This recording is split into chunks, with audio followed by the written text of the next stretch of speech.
Ang kinakaba ko po doon, baka po pagbayarin ako ng penalty. Yung pong 10,000 Hindi sinasabi pwede. nila. Hindi pwede. Sisiguraduhin ko sa iyo, tatay. Hindi ka isasakripisyo ni ASEC Lacaninaw. Dahil malinaw na malinaw yung investigation. Salamat Oh, po. di ba? Alam mo, tatay, basta tama, huwag kang kabahan. Kakampi natin ang Diyos at kakampi natin yung mga nasa posisyon. Kabahan ka kung mali ang ginagawa mo. Dumulog kay Colonel Busita ang isang senior citizen dahil umano mga idol, nahirapan siyang asikasuhin ang renewal ng kanyang sasakyan.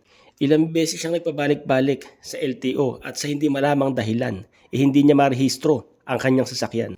Kaya naman pala mga idolo, dahil napag-alaman ni Colonel Busita, nakambal rehistro pala ang nangyari kay tatay. Sa madaling salita, may isa pang sasakyan na narehistro gamit ang identity ni tatay. Kumbaga, may illegal na nangyari dito. At sa tulong ni LTO Chief ASEC Marcos Lacanilao at ni Colonel Busita, naresolba ang issue na to. Kaya tara, sabay-sabay nating panoorin ang mga susunod na eksena ukol dito. Pero bago yun, huwag nyo kalimutan mag-subscribe. Alright. So, base doon, sa discussion nitong investigation, malinaw na questionable yung transfer of ownership sa Kabadbaran dito sa nasabing pick-up na Ford ni tatay.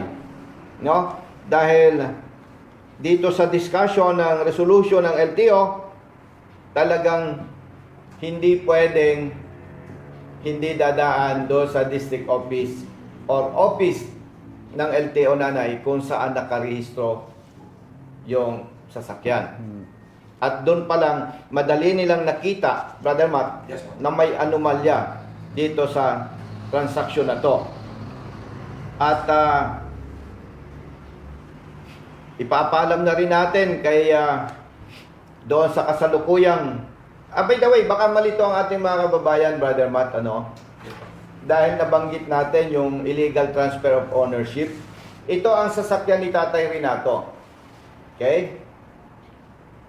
Hindi niya ma-renew yung rehistro, Brother Matt. Bakit? May nag-renew ng pick-up. Kaparehong kulay, kaparehong model, kaparehong plate number. Ito ang malinaw. Bagamat wala tayo sa puder para magbigay ng conclusion, malinaw na yung hawak na sasakyan nitong si Ma'am Rochelle ay kambal. Ano yung kambal? Pag pumunta ka doon sa Agusan ba, tatay? Opo. Agusan del Sur. Pag nakita mo itong pick-up na to at may kaparehong plaka, kambal yan. Dahil ang tunay na sasakyan at may lihitong ng dokumento, may engine number, and etc. Simula noon hanggang ngayon, hawak ni tatay. Kaya, Ma'am Rochelle, from Agusan del Sur, check mo ang pick-up mo. Pwedeng yan ay karnap. Kinambal. Ginamit ang identity ng pick-up ni tatay. Kaya, pinakamabuti, Ma'am Rochelle, ipacheck mo na itong pick-up mo na minamaneho mo. Baka yan ay nagamit pa sa krimen. May tinatawag tayong mistaken identity. Baka magka-problema ka. Kaya pinakamaganda po, Ma'am Rochelle, Agusan del Sur, na may hawak nitong ganitong kaparehong pick-up, dumulog na po kayo sa PNP Highway Patrol Group para wag nang lumaki ang inyong problema. At kung sino man ang nagbenta niyan, para mahabol nyo, humingi na rin kayo ng tulong sa PNP Highway Patrol Group. Doon sa nakakakilala kay Ma'am Rochelle, na ganito ang pick-up na minamaneho, pakisabi po ninyo, pinapayo natin, dumulog siya sa PNP Highway Patrol Group para matulungan siya kung sino man ang nagbenta, mahabol, at kung may kinasasangkutan ito sa krimen, as early as possible, maging malinaw na sa authority na kung siya ay walang kinalaman o hindi siya sangkot, maklear na po yung kanyang pangalan. So, again, going back, pinapaalala po natin sa ating mga kababayan na mahilig bumili ng mura at maganda, mag-ingat po kayo. Magkonsulta sa regional office ng LTO kung saan lugar kayo bibili ng sasakyan. Bakit sa regional office ng LTO? Katulad nung ginawa ni tatay, nung nakita niyang nagka-problema sa central office. Bakit po kailangan sa regional office ng LTO kayo dumulog o lumapit? Baka Brother Matt, ang mapuntahan mo naman yung district office na kung saan sangkot yung napagtanungan mo. Di mapapaglaruan ka, makakabili ka ng may problemang sasakyan. Buti sana, Brother Matt, Yes po. kung 5,000 lang yung sasakyan. Usually yan, 500,000, 700,000, 1 million. At saka, masama naman sabihin, no? Kung ninakaw mo lang yung pera mo, okay din. Bawi lang. Pero kung alam mo, yung mga bumibili ng second-hand sasakyan, dugo at pawis ang puhunan dyan eh. No? At ayaw ko na lang pangalanan yung iba, marami na ang biktima. Yes. Kaya again, ASEC Marcos Lacanilaw, sir, maraming salamat sa iyong napakabilis na aksyon. At yun po, meron na kayong malinaw na ebidensya at may pagsisimula na kayo. Kaya umaasa po tayo na ito ay patuloy ng masusupil itong illegal transfer of ownership. Kawaawa po yung biktima. By the way, Brother Matt, no? Yes po. Para sa kalaman ng ating mga babayan, hindi ito yung unang dumulog sa atin. Tama po. Paalala lang, doon sa mga nahuli ng LTO na kulorom, alleged kulorom. Kasi kanina lang may tumawag sa akin, ang sakay mga kapamilya Apo. at nag-share doon sa pang-diesel, hinuli ng LTO, kulorom. So hindi lahat po ng nahuhuli na kulorom ay totoong kulorom. Yan po ay base sa definition nitong kulorom, no? Yung mga elements. Paalala doon sa mga nahuli na kulorom ang sasakyan, kung may oras kayo, bumalik kayo sa LTO, check ninyo yung inyong sasakyan. Isingit ko lang ito, Brother Matt, yung humingi ng tulong sa atin, no? Yung kanyang van, Toyota, Grandia, tinubos. May iba tatay tumubos. Nagbayad ng multa, 200,000. Tapos na-transfer ang ownership.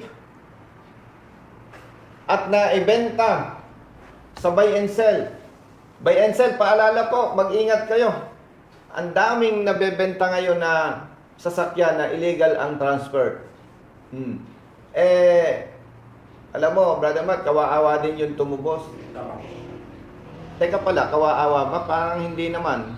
Dahil yun lang yung kanyang, dahil sa mali niyang ginagawa. Bakit ka mo? Tinubos niya. Tapos nabenta sa buy and sell. Nagkapera siya, parang buy and sell ang kawawa doon. Tama po. Yung dahil sa Kasi, biktima. sa tulong ng LTO, inimbestigahan nila, nalaman nila na illegal yung pagkatubos noong kolorom na sasakyan. At illegal yung transfer of ownership. Kaya nakansela yung transfer of ownership, nabalik sa dating may-ari, nabalik yung van. Hindi naman pwedeng makapaningil ang LTO ng 200,000 dahil pag naningil sila ng 200,000 pesos, parang lalabas, sangkot sila. Tama po. Tama? Hindi nila pwedeng singilin. Bakit? Bayad na sa LTO. Bayad na sa government. Kaya hindi ko alam kung swerte o malas. Yung dapat sana'y magmumulta, nakalibre ng 200,000 pesos. Kasi nga, hindi siya pwedeng singilin ng LTO. No? So, paalala doon sa mga nahuli na koloroman sasakyan, check po ninyo. At kung nawawala na ang inyong sasakyan, dudulog tayo kay ASEC Marcos V. Lacanilaw, ang LTO chief. Napakabilis kumilos talaga naman. Walang lusot. Ako'y nagtataka dito kay ASEC Lacanilaw, Brother Matt. Yes po. Akala mo, galing HPG eh. Snap po eh. Ang galing. Galing po. Ang galing. Ang galing manghuli. Ang galing ng mga trabaho nila. Alam mo, pag ikaw ay chief ng isang ahensya at wala kang background sa intelligence and operation, mahirapan kang magtrabaho, Brother Matt. Yes po. Kaya ako nahihiwagaan dito kay Asek Lacanilaw. Bakit? Ang galing. Action man po. Hindi lang ba, hindi, kahit gusto mong umaksyon, wala kang knowledge sa intelligence and operation, mahirapan ka. Tama. No? So, yun lang po, doon sa mga nahuli ng kulurom, na i-check ninyo kung nandun pa sa impounding yung inyong kolorom na sasakyan na sinasabing may paglabag sa batas. So, going back, no? Tatay, base dito sa memo ng resolution ng LTO signed by Asek Lacanilaw for cancellation yung rehistro nung sasakyan ni Ma'am Rochelle. Dahil napatunayan nila base sa mother file, base sa reply ng Mandaluyong LTO, ikaw talaga ang legit na may-ari. Lalo't higit yung sasakyan at original ORCR talaga. Nasa iyo pa. Nasa bangko pa nga po. Nasa bangko, sorry. Nasa iyo. So malinaw, klaro. Kaya yung kay Ma'am Rochelle, ikakansela yon, hindi na niya marirenew. And yun nga, ina-advise natin sa kanya, mas makakabuti mag-report siya sa HPG para maklear na. At kung yun ay nabili niya, o hindi man siya sangkot dito sa nangyaring insidente na to, ay as much as possible, masettle na, maisaayos na. Ano? So, tatay, yung hindi pa natin alam kung nabalik na sa pangalan mo, no? Opo. Pero dahil hindi mo marinyo ang iyong rehistro, hindi man akong LTO chief, pero hindi kita pagbabawalang gamitin yung sasakyan mo. Dahil malinaw na yung plaka na yan, yung plate number na yan nakarehistro, at yun namang totoong sasakyan na itong identity nasa sayo. And at the same time, wala kang ginagawang masama na labag sa batas. Ikaw ay biktima. Okay? So, maaari mong gamitin yan sa sasakyan mo at habang hinihintay at makipag-ugnayan lang kayo, tatay, sa staff ko para ma-check kung naibalik na uli sa pangalan mo yung pick-up. Opo. Okay? Kailan mag-i-expire yan? Nag-expire nga po nung June. 20. Hindi. Na 2025, magre-renew ka eh. Opo. Eh, 2026 ngayon, nakarehistro pa yan. Hindi po. Di ba, tatay? Hindi ko po na-register noong 2025. Kasi nga, nakarehistro na sa ibang pangalan. Opo. Oh, di rehistrado siya. Magre-rehistro ka na 2026. Tama. Kaso po, hindi po sa pangalan ko. Kasi po na-register nung... Hindi, ibabalik ni LTO Mandaluyong sa pangalan mo, di ba? Opo. Registered. Bayad na. Rehistrado. Ibabalik lang sa pangalan mo. Pero pag sinilip natin, hindi expired. Ang kinakaba ko po doon, baka po pagbayarin ako ng penalty. Yung pong 10,000 Hindi sinasabi pwede. nila. Hindi pwede. Siguraduhin ko sa iyo, tatay. Hindi ka isasakripisyo ni Asek Lacanilaw. Dahil malinaw na malinaw yung investigation. Salamat Oh, po. di ba? Alam mo, tatay, basta tama, huwag kang kabahan. Kakampi natin ang Diyos at kakampi natin yung mga nasa posisyon. Kabahan ka kung mali ang ginagawa mo. Wala namang mali. Oh, kaya nga, huwag kang mag-alala. So, malinaw, tatay, na base dito sa resolution ng LTO, signed by Assistant Secretary Marcos B. Lacanilaw, resolve na yung problema mo. And, Brother Matt, Yes po. tumulong din lang tayo kay tatay, isagad na natin. Yes po.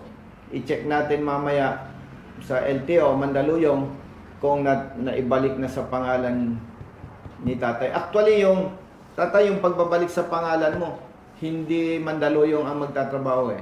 LTMS, yung ano ng system ng LTO. Service provider, sorry. At hindi lang naman ito ang kanilang inaasikaso eh. Pero ipapollow up namin. Opo. Bibigyan nyo kami, tatay, ng kopya para may reference kami. I-check natin.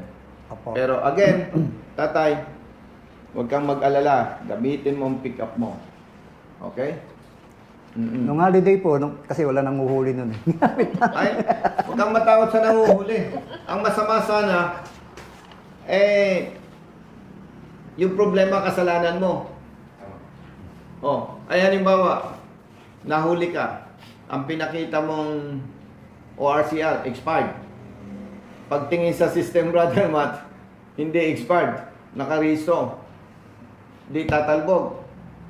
O, tapos sasabihin, Sir, magmulta ka na lang ng 1,000 dahil hindi mo na-present yung updated ORCR. Tama po.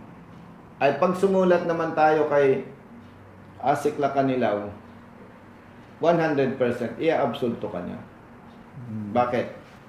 Kasi base dito. Opo. So wala kayong aalalahanin, no? So, yun lamang po, paalala uli sa mga bumibili ng second hand na sasakyan, dumulog po kayo sa HPG, dumulog kayo sa LTO, Regional Office. At kung kayo ay confused at parang nakukulangan kayo sa aking nabanggit, ang opisina po ng RSAP, ang number ay 0920-960-1999, 0917-678-2016. Hindi naman kami mga superman, hindi kami mga superwoman sa opisina, pero kami po ay bukas 24 oras.